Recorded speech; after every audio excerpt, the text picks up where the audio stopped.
സഹൃദയ ഭക്ഷണ വിശ്വാസികളെ, ഒരു നിരൂപണത്തിന്റെയും ആവശ്യമില്ല. അത് സ്ത്രീ സാന്നിധ്യം നമുക്ക് നിരന്തരം വേണം. നായാട്ടി മുതൽ നാവിക സേന വരെ ഇന്ത്യൻ സ്ത്രീകളുള്ളപ്പോൾ തെരുവോടകളുടെ ഭരണപക്ഷത്തും പ്രതിപക്ഷത്തും സ്ത്രീകളുടെ ആവശ്യമൂലകമുണ്ട്. സ്വയം തൊഴിൽ ചെയ്ത് നിസ്വാർത്ഥയായ ഒരു സ്ത്രീയെ നമുക്ക് ഈ തെരുവോടകളിൽ പരിചയപ്പെടാം. ഓരോ ബ്രെഡിനും സർക്കാർ അതിഥി മന്ദിരത്തിലെ വട്ടമേശയുടെ വലിപ്പം, ചീസിന്റെ പെരുമഴക്കാലം, കൊളസ്ട്രോളിന്റെ അധിനിവേശയോട്ടം, അന്യനാട്ടിലെ നാട് കടത്തപ്പെട്ട ഒബീസിറ്റിയും ഓവർവെയിറ്റും ഇന്ന് ഇന്ത്യയിലേക്ക് കൊടിയേറിയിരിക്കുന്നു. കൂട്ടത്തിൽ ഒരു അല്പം ഷുഗറും സൂയിസൈഡും. ഇത് കട്ടിയായ 4 വെട്ടി ട്രാക്ടറിനെ ടയറായിട്ട് ഉപയോഗിക്കാം. 8 വയസ്സുള്ള ഒരു അമേരിക്കൻ ഇത് കഴിച്ചാൽ ആകസ്മിക മരണം. അത്ഭുതമൊന്നുമില്ല, ഇത് കഴിച്ചാൽ ആമാശയത്തിൽ 9/11 നടക്കും. താലിബാൻ കണ്ടാൽ അവരിതെടുത്ത് കുഴിച്ചിട്ട് പൊട്ടിത്തെറിപ്പിക്കും. This deal is just for you. Eat and break your thermodynamics. But I appreciate this woman works very hard every day of her life. സുഹൃത്തുക്കളെ, പരമമായ ഒരു സത്യം ഞാൻ ഇവിടെ പറഞ്ഞോട്ടെ. നമ്മുടെയൊക്കെ ജീവിതത്തിൽ ഇന്ന് പിതാവിനുള്ളതിനേക്കാളും വലിയ റോൾ അൺഹെൽത്തി ഫുഡിനുണ്ട്. മാതാവിനേക്കാളും അധികാരവും അവകാശവും ആരോഗ്യ പ്രശ്നങ്ങൾക്കുണ്ട്. അപ്പൻ പറഞ്ഞാൽ കേൾക്കാത്തവനൊക്കെ ഇന്ന് ആപ്പറ്റൈറ്റ് പറഞ്ഞാൽ കേൾക്കും. അമ്മ പറഞ്ഞാൽ അലറുന്നവനൊക്കെ ഇന്നാണ് ഹെൽത്തിന് വേണ്ടി അമറും. എനിക്കൊരു ചോദ്യം കൂടി ചോദിക്കാനുണ്ട്. വൃത്തിയുള്ള ശുദ്ധിയുള്ള കഴുകിയ കൈകൾ, നിരന്തരം ഉപയോഗിക്കപ്പെടുന്ന, നിരന്തരം മാറ്റുന്ന, നിരന്തരം പണിയെടുക്കുന്ന ഗ്ലൗസിനെക്കാളും നല്ലതല്ലേ? അൺഹെൽത്തി ഫുഡ് പ്രാക്ടീസസ് ഇന്ത്യയിൽ അടികൊണ്ട് അമർഷം പൂണ്ട ഒരു കുതിരയാണ്. അതിനെ നമ്മൾ അഴിച്ചു വിട്ടിരിക്കുന്നു. പിടിച്ചു കെട്ടാൻ ആളില്ല.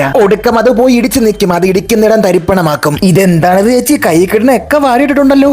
ഇതെന്താണിത്? വാഞ്ചോ കേക്കാ? ഒരു മെഴുകുതിരിയുടെ കുത്തിവെച്ച കേക്കായിട്ട് മുറിക്കാം. Happy birthday to you. By.